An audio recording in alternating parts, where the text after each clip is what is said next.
오늘은 믿음의 선한 싸움을 싸우라는 제목으로 하나님 말씀을 나눕니다. 믿음의 선한 싸움이란 저는 그렇게 해석을 하고 싶습니다. 믿음으로 산다는 것은 선한 싸움을 싸우는 것이다. 그렇게 이야기하고 싶어요. 우리가 일생을 믿음으로 살아간다고 할 때 그 믿음의 삶이란 게 뭐냐 하면 선한 것을 위해서 싸우고 선한 방식으로 싸우는 것입니다. 왜 우리가 선한 싸움을 싸워야 되느냐? 그 바로 옆에 나와 있죠. 영생을 취하라는 것 때문에 그래요. 우리가 일생을 살아가면서 선한 싸움을 싸울 때 하나님 앞에 그 삶이 영생을 취하는 삶입니다. 영생이란 게 뭡니까? 요한복음 17장 3절에 영생은 곧 유일하신 하나님과 그가 보내신 자 예수 그리스도를 아는 것이라고 그랬어요. 우리가 믿음으로 살아갈 때 그 믿음의 삶이야말로 영생을 취하는 삶입니다. 믿음으로 살면 믿음의 결국은 뭐라고 했습니까? 영혼의 구원이라고 그랬어요. 베드로전서 1장에 믿음의 결국은 영혼의 구원입니다. 영생을 취하는 삶이죠. 계속 우리가 믿음을 쫓아갑니다. 그 믿음이란 뭡니까? 선한 마음으로, 선한 방법으로, 선한 능력으로 살아가려고 하는 것이죠. 어떤 순간에도 선을 포기하지 않습니다. 그게 믿음이죠. 내가 어떤 상황에 처하더라도 선한 마음을 포기하지 않고 선한 능력을 기대하고 의지합니다. 그것이 믿음의 삶이고 선한 싸움입니다. 우리는 이런 찬양을 잘 알고 있습니다. 주 예수보다도 귀한 것은 없네. 사실 영생이라는 것은 유일하신 참 하나님과 그가 보내신 자 예수 그리스도를 아는 거예요. 우리가 제대로 하나님을 알고 예수 그리스도를 안다면 그거보다 더 귀한 게 없다는 것도 알게 될 겁니다. 진짜로 여러분이 하나님을 안다면, 예수 그리스도를 안다면 세상의 그 어떤 것도 주님과 비교할 수 없습니다. 모르니까 우리가 세상의 것들에 마음을 빼앗기는 것이지, 주 예수 그리스도 그분이 누구신지를 알고 영생이 무엇인지를 안다면 그것이 우리의 삶의 1순위가 될 수밖에 없고, 내가 눈을 떴을 때나 눈을 감을 때나 그것이 내 마음을 사로잡을 수밖에 없는 내 삶의 가장 중요한 목표가 되는 것입니다. 영생은 그런 거예요. 영생이란 주님이 내 안에, 내가 주님 안에 거하는 삶입니다. 이거보다 더 행복한 삶이 없고, 이거보다 더 안전한 삶이 없고, 이거보다 더 평안한 삶이 없습니다. 주 예수보다 더 귀한 분이 없고, 주님과 함께하는 삶보다 더 행복한 삶이 없다는 걸 알고 나면 그 영생을 취하고 싶죠. 왜 사람들이 신앙생활이 점점 나태해지고 무디어지고 자꾸만 우리가 세상의 마음을 빼앗깁니까? 영생을 모르니까 그런 거예요. 영생이란 게 뭡니까? 유일하신 참 하나님과 그가 보내신 자 예수 그리스도를 아는 건데 이걸 제대로 모르고 있는 거예요. 얼마나 귀한 분인지, 얼마나 나에게 중요한 분인지, 얼마나 내 삶의 모든 행복과 미래를 다 결정하시는 분인지를 모르니까 그분을 제껴두고 그분을 뒤로하고 자꾸만 우리가 다른 것들을 쫓아가게 되는 것입니다. 주님은 우리를 더 높은 곳으로 끌어올려 주고 싶어 하셔요. 영생은 그런 것입니다. 더 높은 곳을 향하여 우리를 끌어올리시고 정말로 찬란한 영광과 미래를 향하여 주님이 우리를 끌어올려 주시려고 하는 게 그게 영생입니다. 할렐루야. 왜 우리가 믿음의 선한 싸움을 싸우며 살아야 되느냐? 이 영생을 취하기 위한 거예요. 주 예수보다 더 귀한 것이 없는 삶으로 우리가 나아가기 위한 것입니다.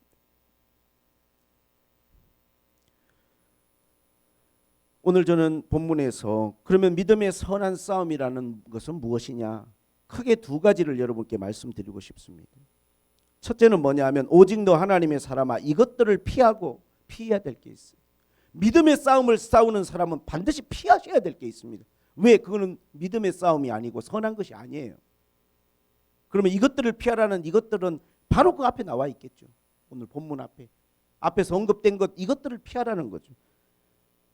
피해야 될 크게 세 가지가 있는데, 첫째는 뭐냐?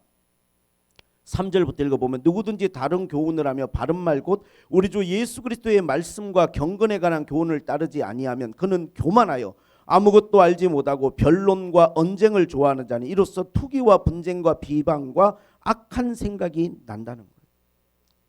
가장 우리가 피해야 될 것은 교만한 마음이에요. 마음이 교만해지면 내 생각에 사로잡히고 내 생각이 맞다는 것이, 그것이 뭔가 하면 교만이에요. 내 생각이 아닌 하나님의 생각으로. 오늘 예배 인도하시면서 그 이야기를 하셨죠. 그게 겸손이죠. 우리가 자꾸만 자기의 어떤 생각에 사로잡히는 것을 피하셔야 됩니다. 그것을 피하지 못하면 거기에서 뭐가 나오냐면 자꾸 변론과 언쟁이 나와요. 그리고 투기와 분쟁과 비방과 심지어 악한 생각까지 드는 거예요. 이건 교만이 가지고 오는 심각한, 교만은요 영적인 암이에요. 얼마나 사람들에게 암이라는 게 무서운 질병입니까? 교만한 마음이 들어오면 영적으로 암이 걸리는 거예요. 믿음에 암이 걸리면 어떻게 됩니까? 그래서 이걸 피해야 되는 거예요. 어떻게든지 내가 교만한 사람 되지 않으려고 하나님 앞에 항상 초점을 주님께 맞추고 살아야 됩니다. 그리고 두 번째는 마음이 부패하여지고 진리를 잃어버려 경건을 이익의 방도로 생각하는 자들의 다툼이 일어나느니라. 마음이 부패해지고 진리를 잃어버린다는 거예요. 진리를 잃어버리니까 어떻게 되느냐? 경건을 이익의 방도로 삼는 거예요. 이익의 방도. 이익의 방도가 뭐냐면 내가 기도 열심히 하고 신앙생활 열심히 하면 축복해 주시겠지. 내가 이렇게 하면은 내가 잘 되겠지. 우리 자식들이 앞으로 성공하겠지. 모든 하나님 믿는 거를 영생을 취하고 하나님과 함께하는 삶이 아니라 이거를 내 이익의 방편으로 삼는 거예요. 이렇게 하면 뭐가 잘 되겠지. 헌금하니까 내가 축복받겠지. 봉사했으니까 내가 잘 되겠지. 교회 열심히 신앙생활 했으니까 내 삶에 어떤 결과로 이어지겠지. 경건을 자기 이익의 방편으로 삼아요. 이게 뭐냐? 무지예요. 무지. 신앙생활은요 세상에서 성공을 위해 사는 게 아니에요, 여러분. 세상에서 성공하고 싶으면 신앙생활을 할 게 아니라 공부 열심히 하고 기술 열심히 배워서 세상에 나가서 성공하셔야 돼요. 우리가 교회 와서 신앙생활하는 것은 하나님과 함께하는 삶을 살고 더 높은 곳을 향하여 나아가고 영생을 취하기 위한 거잖아요. 세상에 그 어떤 성공을 이룬 사람을 여러분 보십시오. 그들에게 소망이 있고 영생이 있는지. 그건 그저 세상의 것일 뿐이에요. 무엇을 이루었고 무엇을 가졌다고 그들이 떠든들 삶은 한순간에 그냥 지나가는, 한 뼘밖에 되지 않는. 제가 금요예배 때 마음에 되게 은혜 받은 말씀이 있어서 설교 때 금요예배 나누었는데 시편 39편의 다윗의 시입니다. 다윗은 그렇게 말합니다. 주께서 나의 날을 한 뼘 길이만큼 되게 하시매 나의 일생이 주 앞에는 없는 것 같사오니 사람은 그가 든든히 서 있을 때에도 진실로 모두가 허사뿐이니이다. 진실에 눈을 뜨잖아요. 사람이 한 뼘 길이밖에 안 되는 거예요, 여러분. 그 한 뼘 길이를 살면서 뭐 인생이 대단하다고 우리가 욕심 부리고 탐욕 부리고 그렇게 우리가 살아갈 이유가 없어요. 다윗은 말합니다. 사람이 한 뼘 길이밖에 되지 않는 것 같아서 주님 앞에는 없는 것과 같다는 거예요. 누가 태어나서 죽었다고 한들 그 사람의 삶에 대해서 여러분 한 뼘밖에 안 돼요. 그게 몇 자밖에 기록될 게 없습니다. 심지어는 사람이 든든히 서 있을 때에도 허사뿐이에요. 나 지금은 안전하다. 이만하면 그냥 경제적으로나 모든 면에서 내가 진짜 건강, 자녀들 모든 게 평안하다고 여러분이 생각하기에 든든히 서 있다고 하는 그 순간도 허사예요. 허사. 며칠만 지나보세요. 그게 든든한 것인지. 여러분의 마음을 뒤흔들 만한 일들이 이 세상에 끊임없이 일어납니다. 다윗은 계속 이야기합니다. 주여 내가 무엇을 바라리요? 나의 소망은 주께 있나이다. 나를 모든 죄에서 건져내사 우매한 자에게서 용을 당하지 않게 하소서. 진실로 각 사람은 그림자같이 다니고 헛된 일로 소란하며 재물을 쌓으나 누가 거둘지는 알지도 못하나이다. 사람들이 제일 마음에 바라는 게 재물을 쌓는 거잖아요. 뭔가 돈이 불어나고 재산이 늘어나는 거. 그러나 여러분, 그게 나의 안전이 되지 못하고 그게 나의 미래가 되지 못한다는 거예요. 누가 거둘지도 알지 못해. 여러분 벌어놓은 거 그렇게 애써서 평생을 여러분이 아끼고 안 쓰고 모아놓은 거 그게 누가 거둘지도 모르는 거예요. 그게 누구 수중으로 갈지도 모르는 거예요. 이게 다윗의 고백입니다. 맥락이 같죠. 믿음의 사람들은요, 구약과 신약을 막론하고 하나님께 초점을 맞춥니다. 영생을 취하려고 하죠. 우리가 교만을 피해야 되고 무지를 피해야 됩니다. 열심히 신앙생활하는 것을 내 이익을 위한 방도 정도로 생각하는 건 정말 이건 무지한 거예요. 신앙생활은 그런 게 아닙니다. 6절에 그렇게 말합니다. 자족하는 마음이 있으면 경건에 큰 이익이 되느니라. 경건은요, 자족하는 마음이. 우리가 세상에 아무것도 가지고 온 것이 없음에 또한 아무것도 가지고 가지 못하리니 우리가 먹을 것과 입을 것이 있은즉 족한 줄로 알 것이니라. 부활이 아는 자들은 시험과 울무와 여러 가지 어리석고 해로운 욕심에 떨어지나니 곧 사람으로 파멸과 멸망에 빠지게 하는 것이라. 우리 한국의 모든 사람들이 겪는 우울감 중에 가장 큰 거는요, 부활이 하는 마음이 있기 때문이에요. 기대하는 게 너무 많아요. 바라는 게 너무 많고. 제가 선교하는 나라들 인도네시아 또 네팔도 제가 가봤고 또 지금 베트남에 지금 2달에 한 번씩 가서 강의하고, 베트남도 이미 도시화된 곳들은요 기대치가 높아요. 그러나 제가 가르치는 학생들은 저 시골에 산골에 있는 애들 불러다 가르치다 보니까 그 아이들을 가르치면서 그들의 눈 속에서 그들의 마음 속에서 저는 평화를 봐요. 기쁨을 보고. 그게 도대체 어디서 오는 걸까? 세상의 것을 많이 바라지 않는 거더라고요. 그러나 우리는 세상에 많은 것들을 바라죠. 특히 우리 젊은 사람들은 더 좋은 핸드폰도 가지고 싶고 명품 시계도 하나 가지고 싶고 명품 지갑도 가지고 싶고 좋은 차도 타고 싶고 내 집도 한 채 마련하고 싶고 바라는 게 너무 많아요. 그런데 그 바람들이 현실 속에서는 정말 이루어지기가 쉽지 않거든요. 그러니까 좌절합니다. 이게 경건 생활에는 이 독약과 같은 거거든요. 경건 생활은 뭐냐면 하나님이 나에게 주신 그 은혜와 하나님의 사랑을 내가 깨닫고 나의 정체성을 하나님 안에서 찾아가는 거예요. 보네포 목사님 보십시오. 감옥에 갇혀서 부유한 삶 뒤로하고 미국에서 유학 가서 교수 생활하면서 살 수도 있는데 나라가 전쟁에 휩싸인 것 보고 나라가 잘못된 방향으로 가고 있는 것 보고 전쟁의 원흉이 되어가는 걸 보고 도저히 자기 혼자 편안한 삶을 추구할 수 없어서 본국으로 돌아와서, 정치적인 건 저는 거기에 대해서는 노 코멘트 하겠습니다. 어쨌든 이 목사님은 히틀러를 제거해야 된다 생각했어요. 이 사람 때문에 모든 일들이 벌어졌다. 그러다가 잡혀가지고 2년 정도 투옥 생활을 하면서, 그러나 그곳에 있으면서도 빛을 잃지 않았어요. 날마다 주님이 빛을 들고 내 삶 속에 찾아오신다는 거예요. 날마다 내가 그분의 비단에 거하고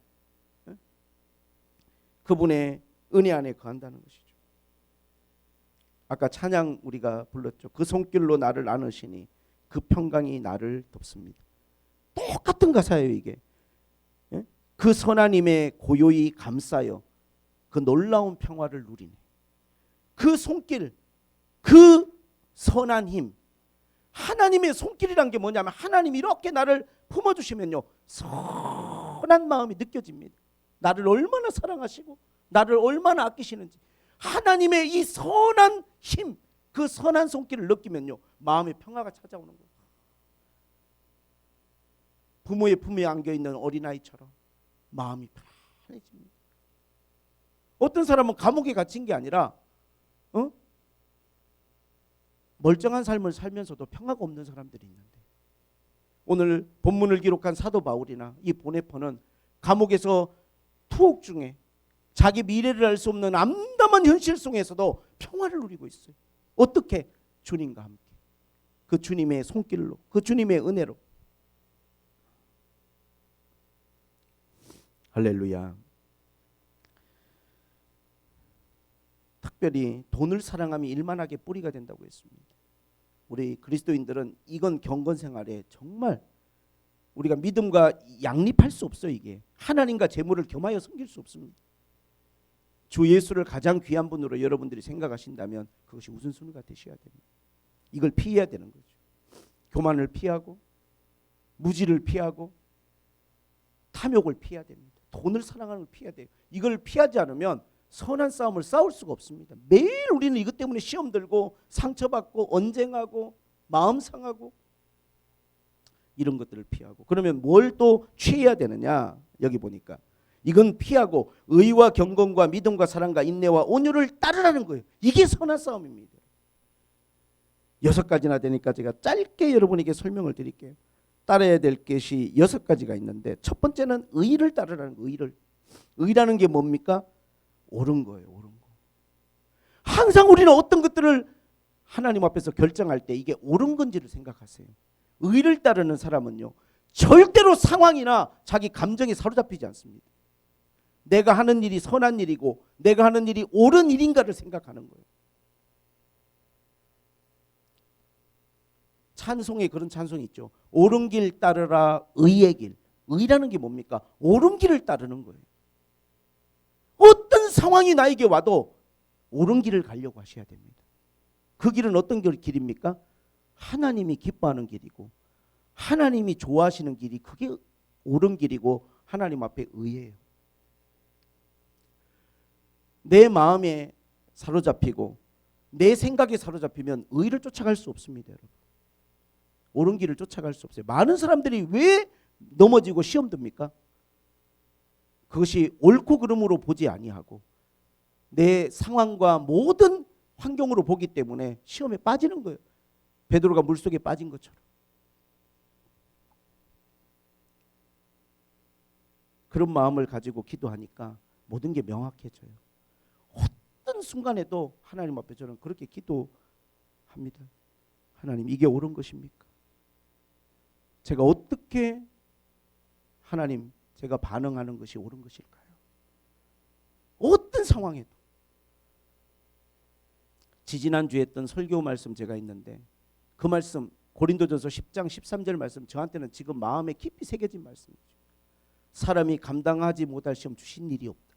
감당할 시험밖에는 당한 적이 없다. 저는 그 말씀을 제 마음에 새기고, 그 다음에 오늘 주시는 말씀, 선한 능력으로 살아가리. 이 찬양의 가사처럼 이 마음들이 제 마음을 사로잡으니까 상황적으로는 너무 힘든 일이 많지만, 내가 감당하기 벅찬 그런 일들이 많지만, 이러한 하나님 앞에 내가 쫓아야 되고 따라야 될 게 명확해지니까 어렵지 않더라고요. 의를 따라가야겠구나. 옳은 길을 가야겠구나.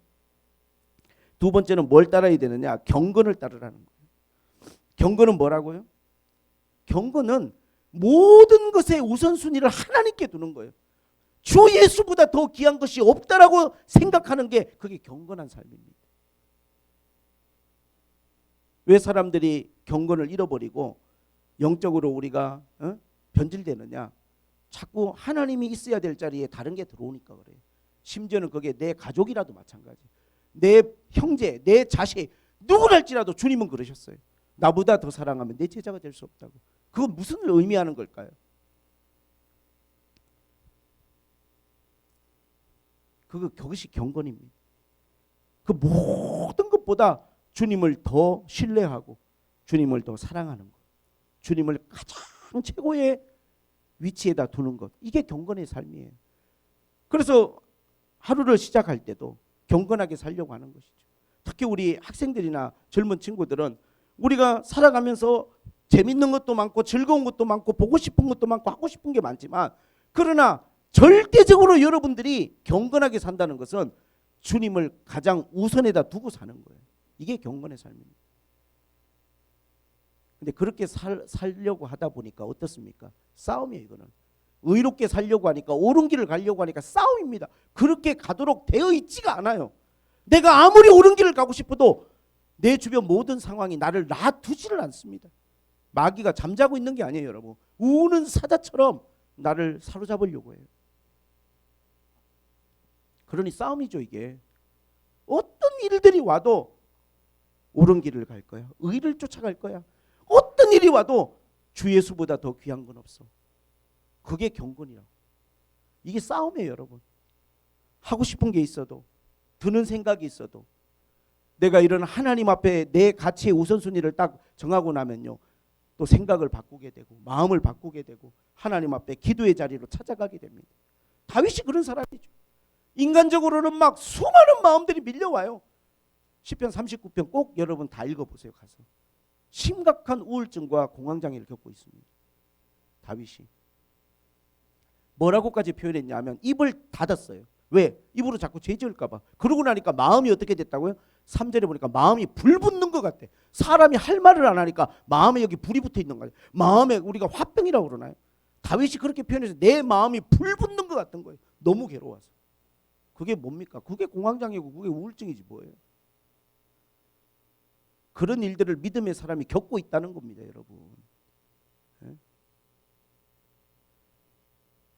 시편 39편을 읽으면서 얼마나 많이 위로받았는지 몰라요.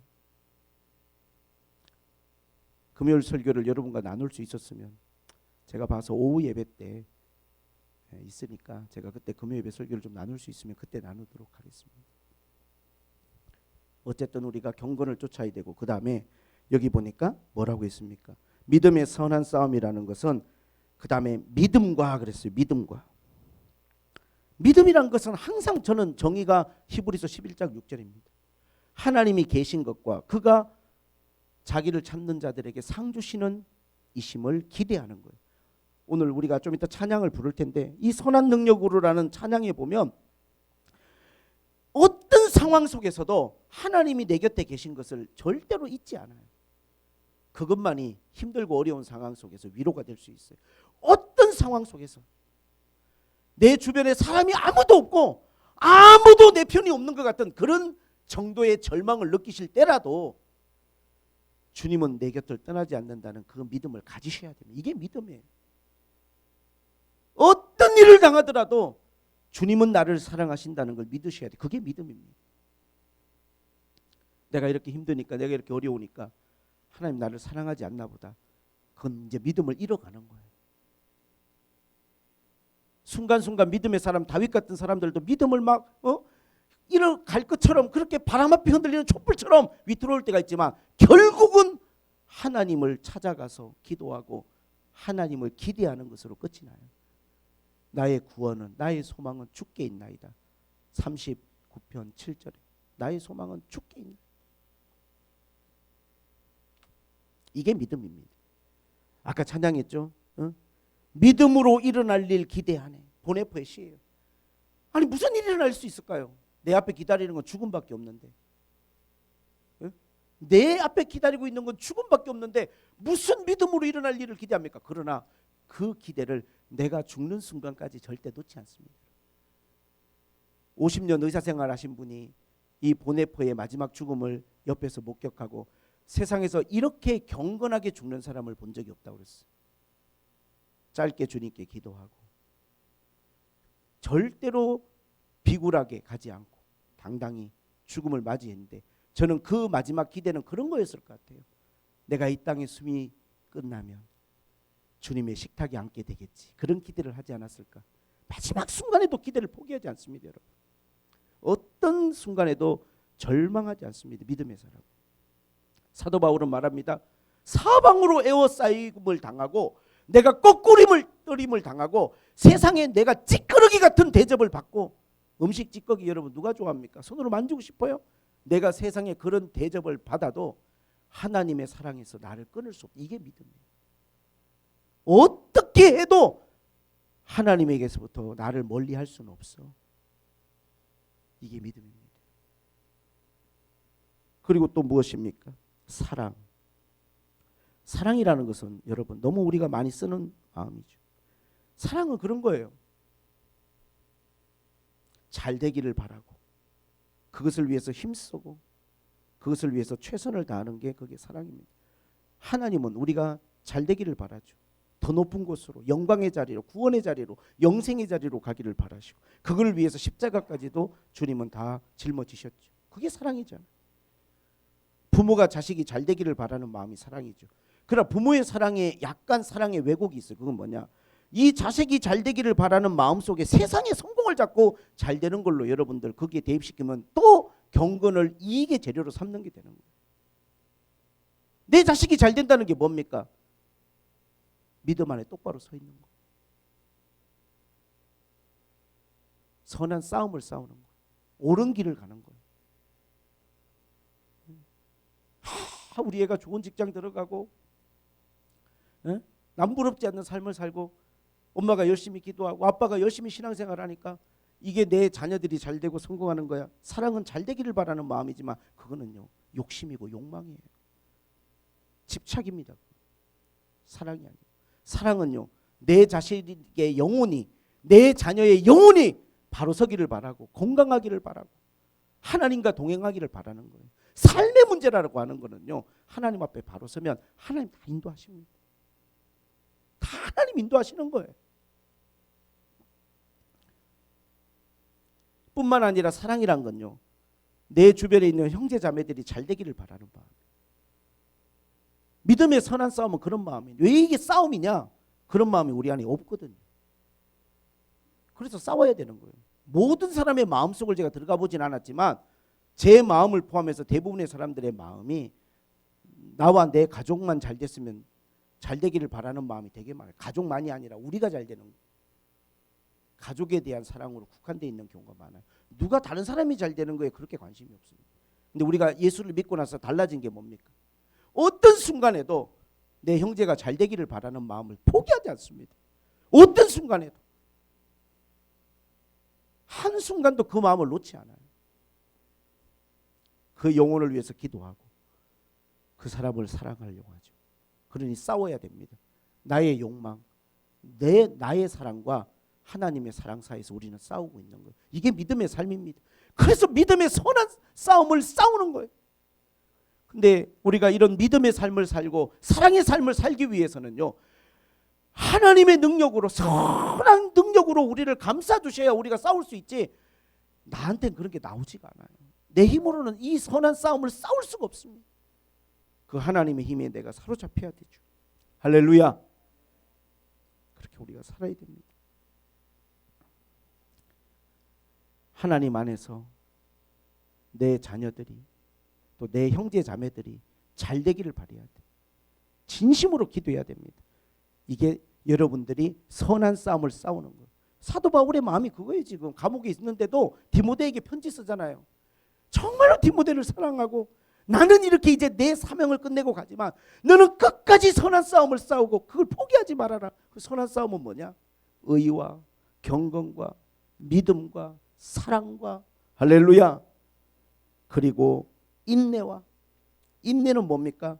어떤 환경을 견뎌내는 거예요. 주로 우리가 사람을 참아내는 걸 오래 참음이라고 표현을 한다면 인내라는 건 힘든 상황, 환경을 견뎌내는 것입니다. 견뎌내야 돼요. 힘들고 어려워도 견뎌내는 게 신앙이고 그것이 하나님 앞에 믿음입니다. 왜 우리가 견뎌내야 되느냐? 견뎌낸 사람은요 성품이 다르고 신앙의 깊이가 달라요. 뭔가를 견뎌낸 사람만이 가지고 있는 빛이 있습니다. 저는 사람들을 만나서 이렇게 이야기를 나누다 보면 이겨내고 견뎌낸 사람에게는 강도가 있고 내공이 있어요. 저는 그런 걸 영성이라고도 말할 수 있어요. 그러나 이겨내지 못하고 힘들 때마다 피하잖아요. 쌓이는 게 없어요. 쌓이는 게. 이긴다는 건 여러분 어떨 때는요 막 싸워서 이기는 게 아니라 견디는 것이 이기는 거예요. 일정한 시간까지 내가 그거를 참아내고 견뎌내면 그 다음에 우리 안에 뭐가 생기냐면요 힘이 생겨요. 힘이 생깁니다.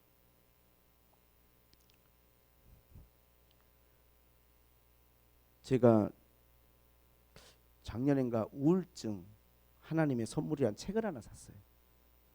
책을 이렇게 읽어보는데 참 그 시간을 겪어보지 않은 사람은 절대로 다른 사람의 감정에 대해서 여러분 쉽게 말하면 안 됩니다. 굉장히 힘든 감정이에요. 주체할 수 없는 감정입니다. 그 감정의 끝은 죽음을 해방으로 생각하고 죽고 싶다는 생각에 완전히 사로잡힙니다. 제가 아는 선교사님의 둘째 딸이 그런 감정에 사로잡혀서 그 어둠이 너무 깊어서 그 아이가 있는 그 방, 그 집 모든 공기와 공간을 어둠으로 채워버려요. 우울하면 그런 겁니다, 여러분. 나 혼자만 우울한 게 아니에요. 정말 걱정 많이 하셨고 저한테 기도 부탁도 많이 하셨어요. 선교지에서 아이들 키우다가 청소년기 거기서 보내고 왔는데 한국 생활 적응도 안 되고 우울증이 걸린 거예요. 근데 지금은 어떻게 지내느냐? 그걸 견뎌내고 이겨내고 하루에 한 번씩 방문을 이렇게 열어보는데 애가 잘 있나 걱정돼서 그럴 정도로. 근데 견뎌내고 이겨낸 사람은요 정말 강해지고요, 정말 단단해지고 정말로 하나님 앞에 크게 성장합니다. 모든 어려움은 그렇습니다. 인내가 하나님 앞에 필요하죠. 이건 싸움입니다, 여러분. 견디는 것도 싸움이에요. 힘든 상황을, 힘든 환경을, 이 상황과 환경을 견뎌내는 게 인내예요. 어떤 사람을 참아내는 건 오래 참아요. 믿음은 그런 거예요. 인내하는 겁니다, 여러분. 인내를 통해서 우리가 모든 것이 온전해진다고 야고보서 1장은 말씀하셨어요. 그리고 마지막 6번째가 뭡니까? 여기 보니까 온유를 따르라 그랬어요. 온유는 뭡니까? 너무 귀한 성품이죠. 이 온유로 설교도 했고 길들여진 사람, 길들여진 사람. 그래서 온유한 사람을요 우리가 영어로 보면 젠틀이잖아요. 젠틀. 어떤 순간에도 젠틀을 포기하지 않아요. 젠틀을 포기하지 않습니다. 친절함을 포기하지 않습니다. 그런 결심 되게 많이 해요. 특히 제가 식당 같은 데 가면 항상 그 생각을 합니다. 종업원들이든 누구든 물 한 잔 갖다 줘도 친절해야지, 이런 마음이 장착돼 있어요. 톨게이트 지나갈 때는 거기 안내 이게 하시는 분들이, 내가 예전에 무슨 방송 보면서 보니까 쓸데없는 농담, 추파, 장난 그런 게 상처 되게 많이 받고 사람 상대하면서 되게 막 힘든 일들이 많은데 누군가 이렇게 따뜻한 말 한마디가 그분들이 그 힘든 일에 굉장히 도움이 된다는 걸 들었어요. 수고 많으십니다. 감사합니다. 이렇게 하면 진심을 담아서 하면 그분들이 별거 아닌데도 되게 힘이 된대요. 그러려고 하는 거죠. 가끔 콜센터 전화 통화하고 그러면 최대한 친절하게 전화해 줍니다. 당신의 자녀와 뭐 누가 이렇게 응대할 수 있으니 뭐 이런 멘트가 나오지 않습니까? 최대한 친절하게, 따뜻하게. 온유는 그런 거예요. 근데 내 마음이 그러냐고요. 상황이 그러냐고요. 가정에 가면 가정에 문제가 있고 자녀들의 문제가 있고 집안에 문제가 있고 교회에 문제가 있고 내 마음이 그냥 완전히 복잡하고 그냥 막 어지럽혀 놓은 설거지통 같이 생겼는데 그 이중적으로 행동하라는 게 아닙니다. 그럼에도 불구하고 의를 따르고 그럼에도 불구하고 내가 온유를 포기하지 않겠다는 거예요. 난 그렇게 살기로 결단했다는 거예요. 왜? 이게 믿음의 선한 싸움이니까. 할렐루야. 상황에 지배당하지 않습니다. 왜?